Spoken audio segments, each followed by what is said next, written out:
శరీరాన్ని నాటి మళ్ళీ జీవము గల శరీరముగా పైకి తీస్తే జీవాన్ని మరణాన్ని ఒకే శరీరంలో కట్టగల రాజ్యం ఇది. ఆ రాజ్యం వచ్చేసింది, ఆ రాజ్యం నడుస్తోంది. ఆ దాసులు రాజమార్గమునకు పోయి చెడ్డవారినేమి మంచివారినేమి తమకు కనబడిన వారందరినీ పోగు చేసిరి గనుక విందుకు వచ్చిన వారితో ఆ పెండ్లిశాల నిండిపోయెను. ఛత్తీస్గఢ్లో 1000 మందిని వేస్తామంటే భయపడేదా ఈ రాజ్యం? ప్రపంచమంతా విస్తరించిన రాజ్యం. హల్లెలూయా! ప్రపంచమంతా, నువ్వు వెళ్ళిన దేశం, నువ్వు వెళ్ళిన ప్రతి ఊరిలో విస్తరించిన రాజ్యం. ఎక్కడెక్కడ నాపుతావు నువ్వు? నెత్తికి నామాలు ఎట్టుకుని పిలిచేయగానే కత్తులు ఎట్టుకొని చంపేస్తానే అయిపోద్దా? ఇది కాదు. ఇలా మీరు ఎప్పుడో చేస్తారని ఎప్పుడో చెప్పాడు మన ప్రభు. ఎప్పుడో 2000 సంవత్సరాల క్రితమే చెప్పాడు. కానీ భయం కాదు, భయం కాదు. మరణాన్ని కౌగిలించుకునే సమాజం క్రైస్తవ సమాజం. క్రైస్తవ సమాజం వైలెన్స్కు వెళ్ళే సమాజం కాదు. వీటన్నిటిని చూపించి మీ పిల్లలకి నేర్పించాల్సింది ఏంటో తెలుసా? వాళ్ళు వస్తున్నారు మనం ఎత్తేసుకుందాం కాదు, ప్రేమించండి. అదే ప్రభు చెప్తున్నాడు. అయితే ఇలా చెప్తూ ఉన్న క్రమంలోనే ఆయన ఒకరికి దేవుని రాజ్యం ఇలా ఉంటుంది, దేవుని రాజ్యం ఇలా ఉంటుంది అంటే ఈ పాస్టర్ గారు ఒక ఆయన లేవీయుడు, లేకపోతే దాన్ని ఏమంటారు, మత ఛాందసవాది లేచి నిలబడి అడిగాడు, చెప్పేవులే కానీ ఇంతకు ఏంటి అన్నిటికంటే గొప్ప ఆజ్ఞ ఏంటి అని అంటే, నేను ఇంతకుముందు చదివానే అది చదివాడు. మరి నువ్వు చెప్పావుగా అయిపోయింది కానంటే, కాదు ఇంతకు నా పొరుగోడెవడు అని అడిగాడు. నా పొరుగోడెవడు? ఛత్తీస్గఢ్ నా పొరుగువాడేనా? మా ఊర్లో ఉన్నవాడే నా పొరుగువాడు కాదు, మా ఇంటి పక్కనోడే నా పొరుగువాడు కాదు. నగరాలు మాకు అవే నేర్పాయి, మరి మేము కట్టుకున్న నిర్మాణాలు అవే నేర్పాయి. మనుష్యుడు సృష్టించుకున్న సంకల్పం, మనుష్యుడు సృష్టించుకున్న సిస్టమ్స్, మనుష్యుడు సృష్టించుకున్న వ్యవస్థలు మనిషికి దూరం చేస్తాయి. ఇంత బైబిల్ తెలిసిన వ్యక్తి ఏమడుగుతున్నాడు అని అంటే, నాకు పొరుగువాడెవడు? ఒక గోడ కట్టేసుకుని ఇశ్రాయేలు వాడు మాత్రమే నా పొరుగువాడు అని అనుకుంటున్నాడు. లేకపోతే ఆ ఇశ్రాయేలీల్లో ఉన్నటువంటి పరిసయుడు మాత్రమే నాకు పొరుగువాడు అని ఈయన అనుకుంటున్నాడు. ప్రభు అన్నాడు, కాదు బాబు, నువ్వు ప్రకటించినటువంటి నీ విశ్వాసంలోనికి, నువ్వు ప్రకటించినటువంటి నీ మత శాఖ పరిధిలోనికి ప్రజలు రాలేదని చెప్పి ఆ పెండ్లి దుస్తులేవి అని అడిగే హక్కు నీకు లేదు. నువ్వు పిలవాలి, అందరినీ పిలవాలి, నీ నగరం కోసం పిలవాలి, మధ్యస్థగా నిలబడి పిలవాలి, నీ శాటిలైట్ సిటీని పిలవాలి, రాజమండ్రిని పిలవాలి, హైదరాబాద్ను పిలవాలి, జంగారెడ్డిగూడెంను పిలవాలి, విశాఖపట్నంను పిలవాలి, అన్ని నగరాలను పిలవాలి. పిలవడమే నీ పని. వచ్చిన వారు దేవునికి అర్హులా కాదా చూసుకునేది ఆయన పని. ఆయన అడుగుతాడు. ఆయన వాళ్ళనే కాదు, నిన్ను కూడా అడుగుతాడు. ఏమేసుకున్నావు నువ్వు అని. అందరినీ పిలిచావు, మరి నీ వస్త్రాలేవి అని కూడా అడుగుతాడు. ఈ ఒక్క మాటను వినండి, నేను ముగిస్తాను. ఏ ఒక్కడూ లేడు. లిపిర్ యథాస్తే నైకోపి ధార్మికో జనః తథా జ్ఞానీశ్వర జ్ఞానీ మానవ కోపి నాస్తి. విమార్గగామినః సర్వే దుష్కర్మకారిణః ఏకో జనోపినో తేషాం సాధుకర్మ కరోతి చ. రోమిల్కి రాసిన పత్రిక 8 రోమిల్కి రాసిన పత్రిక 3వ అధ్యాయం 10, 11, 12. ఏ ఒక్కడు లేడు, నీతిమంతుడు ఒక్కడు లేడు, నువ్వు కూడా కాదు. నీ నీతి నీ స్టాండర్డ్స్కి సరిపోతుంది, అక్కడ పెట్టుకో.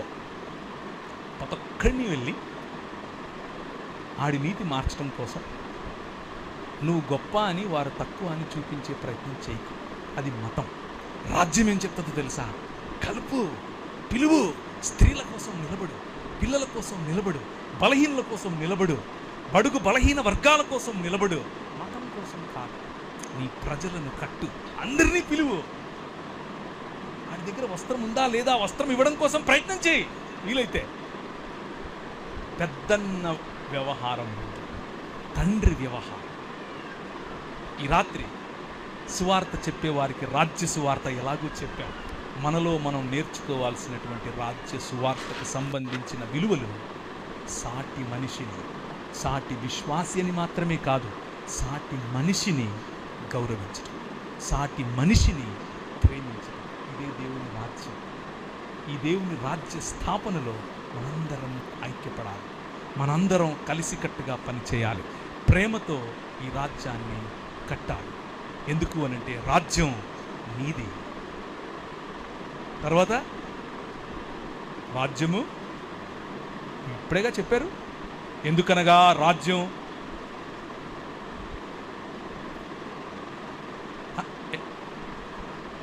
శక్తి, శక్తి. రాజ్యం ఆయనదే, మనది కాదు. శక్తి ఆయనదే, మనది కాదు. మరియు మహిమ, the glory of his story is or it belongs to him. ఆయనది మహిమ. మధ్యలో మనం తుమ్మితే ఊడిపోయే ముక్కు. వీలైతే ఆయనకు కోఆపరేట్ చేద్దాం, లేకపోతే ఆయన పీకినప్పుడు మనల్ని కూడా పీకుతాడు. గురుగులతో పాటి అంటే గోధుమలు అనుకుంటూ మనం ఉన్నాం కదా, మనల్ని కూడా పీకుతాడు. జాగ్రత్త పడాలి. Let's bow our heads. తలలుంచుకుంటే ప్రార్థించుకుందాం. నేను అనుకున్నాను ఎవరైనా ఆవులు ఇస్తారేమో ఆపేద్దామని. ఎవరు ఆవులించలేదు. దాన్ని బట్టి నాకు అర్థమైంది ఏంటంటే మీరు కథలు బాగా వింటారు. కంటిన్యూ నా పర్లేదు, ఎక్కువ చేస్తే కొడతారు. తలలుంచుకొని ప్రార్థిద్దాం, ప్రభు వైపుకు చూద్దాం. దేవుని రాజ్యం గురించి ఈరోజు విన్నారు. మతం గురించి, మతంలో ఉన్న అనేకమైనటువంటి అంశాలు మీకు ఎలాగో తెలుసు. కానీ దేవుని రాజ్యం సాటి మనిషి పట్ల సహృదయం, సాటి మనిషితో సహోదర భావం.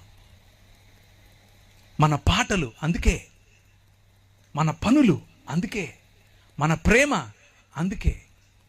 ఈ ప్రాంతంలో ఈ నల్లట్ట పుస్తకాన్ని మోసుకుని వచ్చిన వారు బడుల ద్వారా, ఆసుపత్రుల ద్వారా అదే చేశారు. అందుకే మీరందరూ ఈరోజు దేవుని రాజ్యంలో భాగం. నేను చచ్చిపోయి ఎక్కడికో వెళ్తాను అన్న సువార్త కాదు మీ తల్లిదండ్రులు విన్నది. నువ్వు మనిషివి, దేవుని స్వరూపం, దేవుని పోలికలో ఉన్నావు. ఇది దేవుని ఆలయ నిర్మాణం. ఆ నిర్మాణంలో నీ భాగం ఏంటి అని అడుగుతున్నారు. ఈరోజు రాత్రి ఒక నిర్ణయం చేసుకుని వెళ్ళు. వెళ్ళద్దు, ఊరికే వెళ్ళిపో. అలాగే ఈరోజు రాత్రి ఆ ఛత్తీస్గఢ్ కోసం ప్రార్థన చేయకుండా, ఆ ఛత్తీస్గఢ్లో నలిగిపోతున్నటువంటి నీ సహోదరుల కోసం ప్రార్థన చేయకుండా, వారి కోసం పరితపించకుండా, వారి కోసం ఆశీర్వాద వచనాలు పలకకుండా నువ్వు నిద్రపోకు. ఈరోజు రాత్రి ప్రభువు నీ మాటలు వింటాడు. అబ్రహాము చేసిన మధ్యస్థ ప్రార్థన 40 మంది ఉంటే అలా చేస్తావా ప్రభువా అని చేయలేవా నువ్వు? చెయ్యి. ఈరోజు రాత్రి ప్రభు వింటాడు. కృప కలిగిన తండ్రి, మా మధ్యలోనికి నీ వాక్యము ద్వారా మమ్మను ప్రోత్సహించి, మమ్మను బలపరిచి, మాకు కావలసినటువంటి పోషణనిచ్చి, ప్రభువా ఈ రాత్రి ఏ ఒక్కరిని ఖాళీ చేతులతో పంపక, ఖాళీ హృదయంతో పంపక, నీ మనస్సు నెరిగిన, నీ రాజ్యమును అనుభవించే నగరములు కాదు, మా మానవ నిర్మిత నగరములు కాదు, ఒకరోజు నువ్వు నిర్మిస్తున్నటువంటి నగరం, పరిశుద్ధ పట్టణం, మేమెక్కడికో వెళ్ళేది కాదు, దిగి రాబోయే పరిశుద్ధ పట్టణం, ఆ నూతన యెరూషలేము కొరకు వేచి చూడటానికి మా ప్రయాణమని గమనించి, ఆ పరిశుద్ధ పట్టణములోనికి ప్రవేశించటానికి మమ్మును మేము, ఆ విందులోనికి పాల్గొనటానికి మమ్మును మేము సిద్ధపరచుకున్నట్లు, మా వస్త్రములను మేము శుభ్రపరచుకున్నట్లు సహాయం చేయమని ముందున్న కార్యక్రమం మీ చేతులకు అప్పచెప్పుకుంటూ చిన్న ప్రార్థన యేసు నామమున అడిగి వేడుకుంటున్నాను.